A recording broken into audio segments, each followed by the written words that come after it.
रामाय रामभद्राय रामचन्द्राय वेधसे रघुनाथाय नाथाय सीताय पतये नमः। श्री सीतारामाभ्याम नमः। श्री वाल्मीकि रामायण के बालकांड के प्रथम सर्ग में प्रवेश करते हैं और इस प्रथम सर्ग में नारद जी का वाल्मीकि मुनि को संक्षेप से श्री राम चरित्र सुनाना ये प्रसंग दिया गया है। और कल से ही हमारे मन में संकल्प जागा कि क्यों ना वाल्मीकि रामायण भी आपके समक्ष रखा जाए। तो प्रतिदिन एक अध्याय की श्रृंखला आपके समक्ष प्रस्तुत करने का संकल्प मन में जागृत हुआ है। तो आइए, तो प्रथम सर्ग में हम प्रवेश करते हैं। यहाँ पर बताया कि तपस्वी वाल्मीकि जी ने तपस्या और स्वाध्याय में लगे हुए विद्वानों में श्रेष्ठ मुनिवर नारद जी से पूछा, हे मुने, इस समय इस संसार में गुणवान, वीर्यवान, धर्मज्ञ, उपकार मानने वाला, सत्य वक्ता और दृढ़ प्रतिज्ञ कौन है? सदाचार से युक्त, समस्त प्राणियों का हित साधक, विद्वान, सामर्थ्यशाली और एकमात्र प्रिय दर्शन अर्थात सुंदर पुरुष कौन है? मन पर अधिकार रखने वाला अर्थात मनोजयी, क्रोध को जीतने वाला, कांतिमान और किसी की भी निंदा नहीं करने वाला कौन है? तथा संग्राम में कुपित होने पर किससे देवता भी डरते हैं? महर्षि, मैं यह सुनना चाहता हूँ।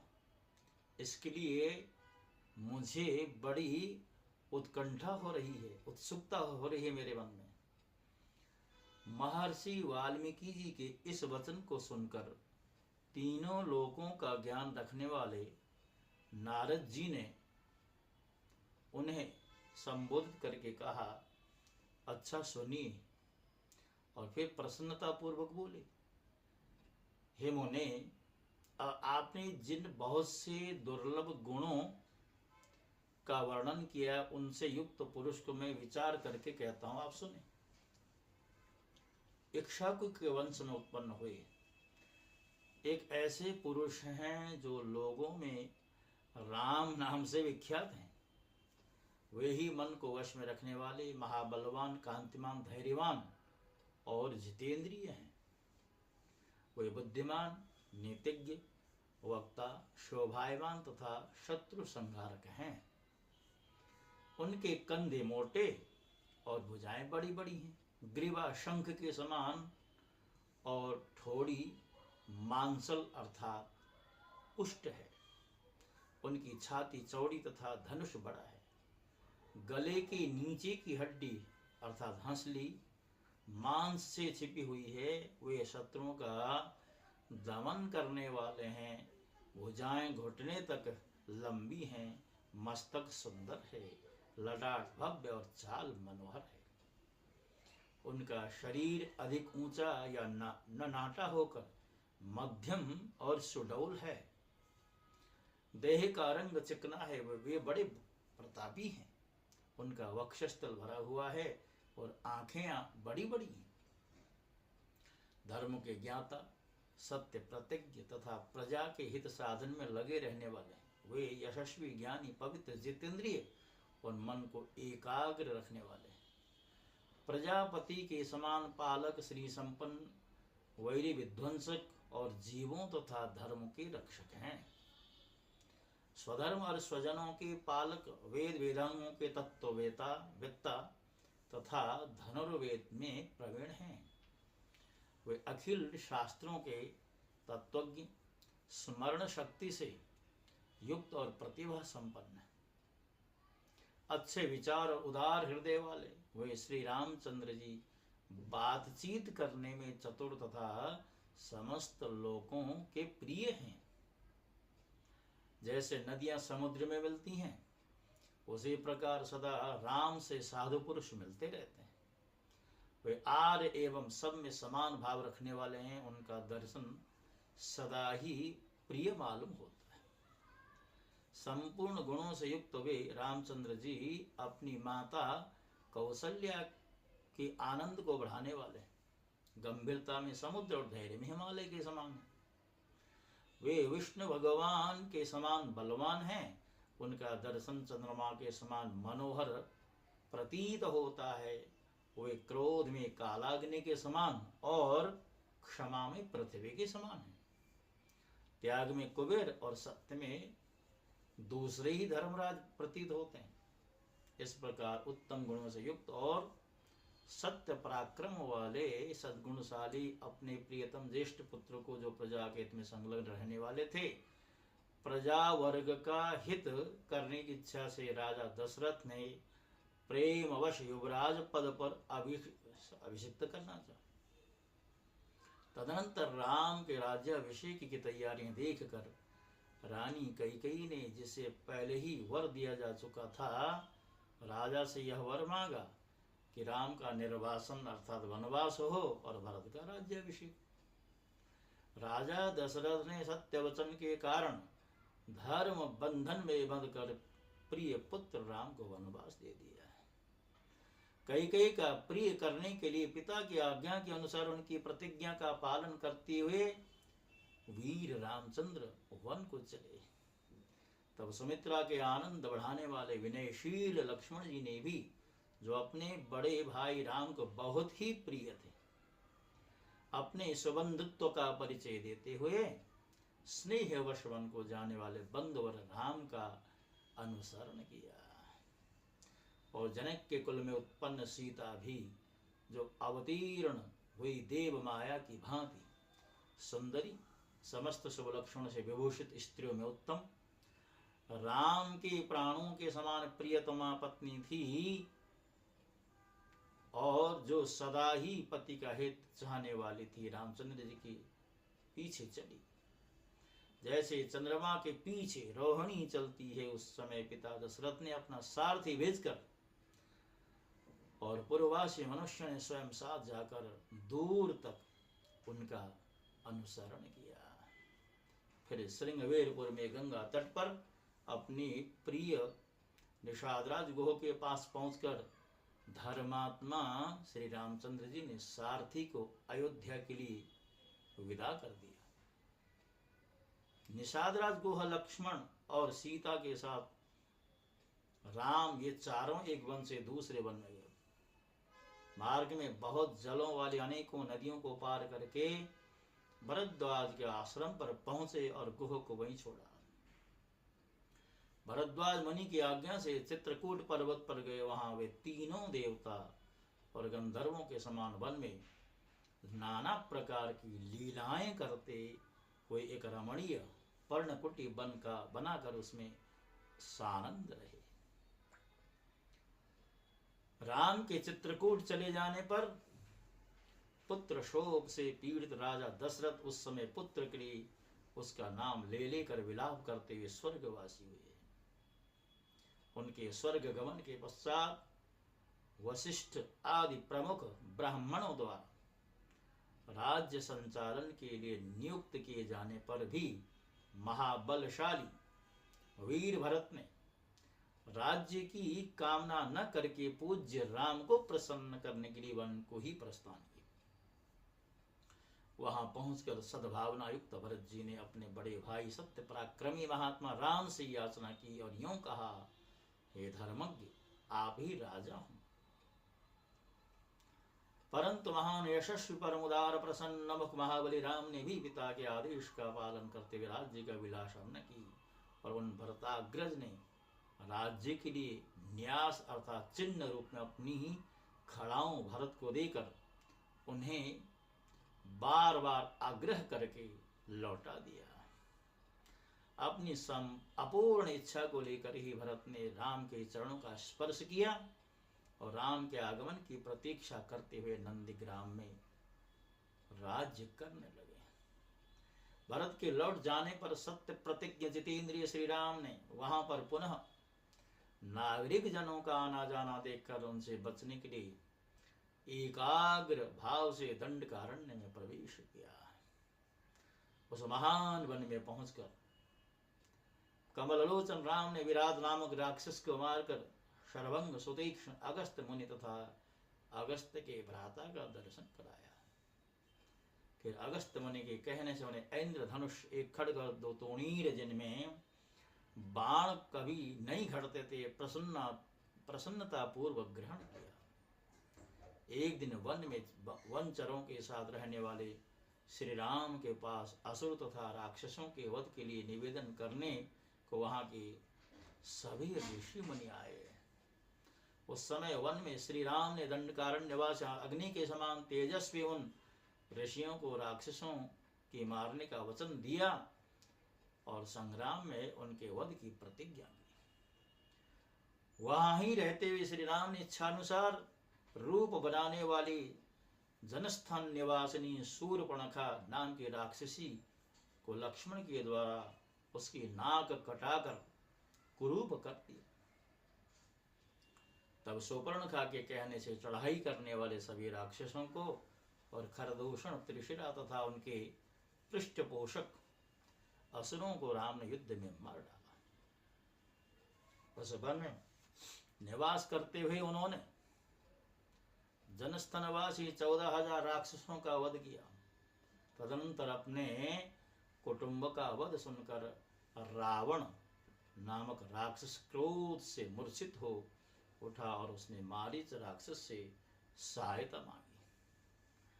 यद्यपि मारीच ने यह कह करके कि रावण उस बलवान राम के साथ तुम्हारा विरोध ठीक नहीं है, रावण को अनेकों बार मना किया, परंतु काल की प्रेरणा से रावण ने मारीच के वाक्यों को टाल दिया और उसके साथ ही राम के आश्रम पर गया।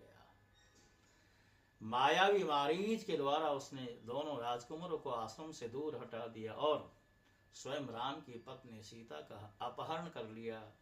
जाते समय मार्ग में विघ्न डालने के कारण उसने जटायु नामक गृध्र का वध किया। तदपश्चात जटायु को आहत देखकर और उसी के मुख से सीता का हरण सुनकर रामचंद्र जी शोक से पीड़ित होकर विलाप करने लगे। उस समय उनकी सभी इंद्रियां व्याकुल हो उठी थी। फिर उसी शोक में पड़े हुए उन्होंने जटायु गृध्र का अग्नि संस्कार किया और वन में सीता को ढूंढते हुए कबंध नामक राक्षस को देखा, जो शरीर से विकृत था, भयंकर दिखने वाला था। महाबाहु राम ने उसे मारकर उसका विदाह किया, अतः वह स्वर्ग को चला गया। जाते समय उसने राम से धर्मचारिणी शबरी का पता बतलाया और कहा, हे रघुनंदन, आप धर्म परायण सन्यासिनी शबरी के आश्रम में जाइए। शत्रुहंता महान तेजस्वी दशरथ कुमार राम शबरी के यहाँ गए। उसने इनका भली भांति पूजन किया। फिर वे पंपासर के तट पर हनुमान नामक वानर से मिले और उन्हीं के कहने से सुग्रीव से भी मेल किया।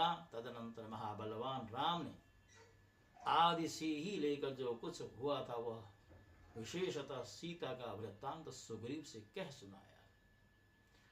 वानर सुग्रीव ने राम की सारी बातें सुनकर उनके साथ प्रेम पूर्वक अग्नि को साक्षी बनाकर मित्रता की। उसके पश्चात वानरा सुग्रीव ने स्नेहवश वाली के साथ वैर होने की सारी बातें राम जी से कह सुनाई। उस समय राम ने वाली को मारने की प्रतिज्ञा की तो वानर सुग्रीव ने वहां वाली के बल का वर्णन किया, क्योंकि सुग्रीव को राम के बल के विषय में बराबर संदेह बना रहता था। राम की प्रतीति के लिए उन्होंने दुंदुभि दैत्य का महान पर्वत के समान विशाल शरीर दिखलाया। महाबाहु श्री राम ने तनिक मुस्कुराकर उस अस्थि समूह को देखा और पैर के अंगूठे से उसे 10 योजन दूर फेंक दिया। फिर एक ही महान बाण से उन्होंने अपना विश्वास दिलाते हुए 7 ताल वृक्षों को और पर्वत तथा रसातल को बींध डाला। तदनंतर राम के इस कार्य से महाकवि सुग्रीव मन ही मन प्रसन्न हुए और उन्हें राम पर विश्वास हो गया।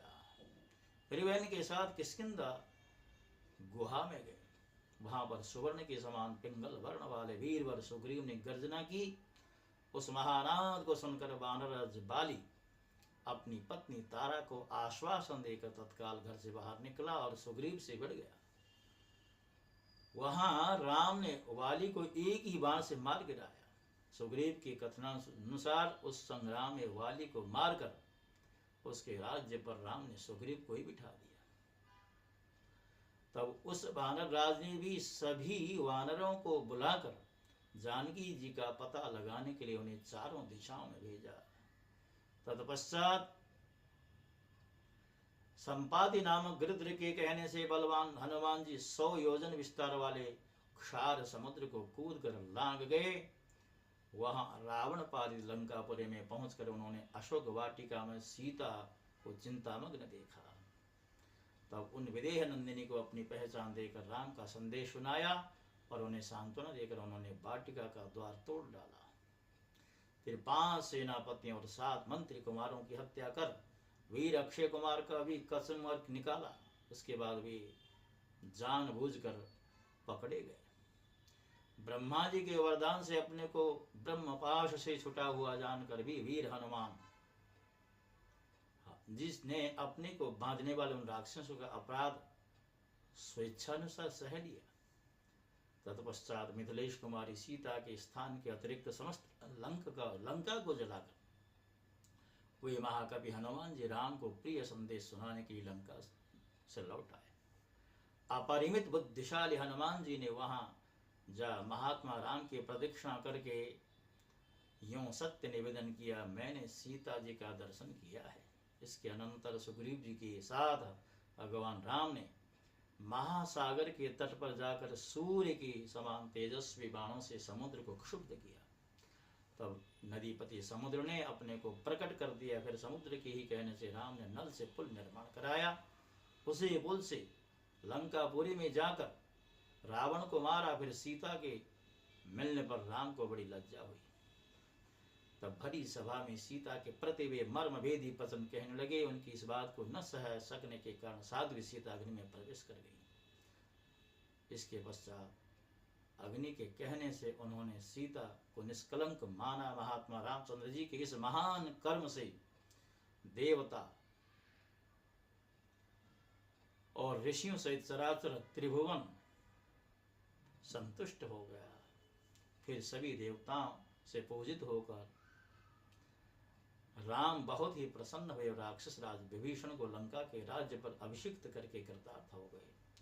उस समय निश्चिंत होने के कारण उनके आनंद का ठिकाना न रहा।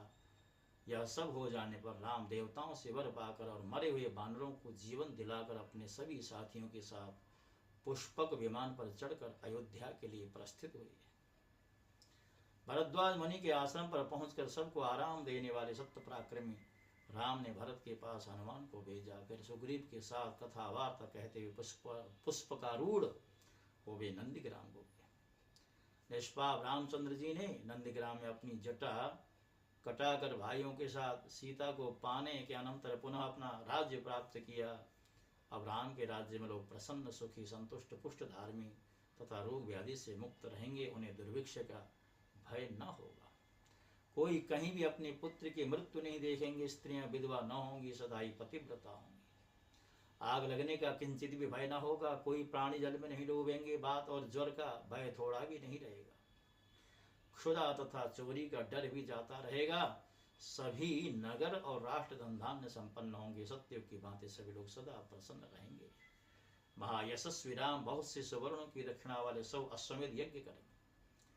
उनमें विधिपूर्वक विद्वानों को 10,000 करोड़ अर्थात 1 खरब गौ और ब्राह्मणों को अपरिमित धन देंगे तथा 100 गुने राजवंशों की स्थापना करेंगे। संसार में चारों वर्णों को वे अपने अपने धर्म में नियुक्त रखेंगे। फिर 11,000 वर्षों तक राज्य करने के अनंतर श्री रामचंद्र जी अपने परम धाम को पधारेंगे। वेदों के समान पवित्र, पाप नाशक और पुण्य में इस रामचरित्र को जो पढ़ेगा वह सब पापों से मुक्त हो जाएगा। आयु बढ़ाने वाली इस रामायण कथा को पढ़ने वाला मनुष्य मृत्यु के अनंतर पुत्र, पौत्र तथा अन्य परिवार वर्ग के साथ ही स्वर्ग लोक में प्रतिष्ठित होगा। जैसे ब्राह्मण पढ़े तो विद्वान हो, क्षत्रिय पढ़ता है तो पृथ्वी का राज्य प्राप्त करे, वैश्य को व्यापार में लाभ और शूद्र की प्रतिष्ठा को प्राप्त हो जाए। तो भक्तों, इसी के साथ साथ ये बालकांड का जो प्रथम सर्ग है इसको यहाँ पर विश्राम दिया गया है। इसमें 100 श्लोक हैं। तो जैसा कि मैं श्रीमद् भागवत की यात्रा में आपसे बार बार निवेदन करता था कि जो लिखा गया है उसमें ना अपनी ओर से कुछ जोड़ना है ना कुछ घटाना है। एज इट इज आपके सामने, आपके समक्ष ये शब्द रखने थे। और जैसा कि मैंने कहा, आज हमने बालकांड का जो प्रथम सर्ग आपके समक्ष रखा है। आशा करते हैं कि आप इसका अवश्य स्वागत करेंगे। इन्हीं शब्दों के साथ सियावर रामचंद्र भगवान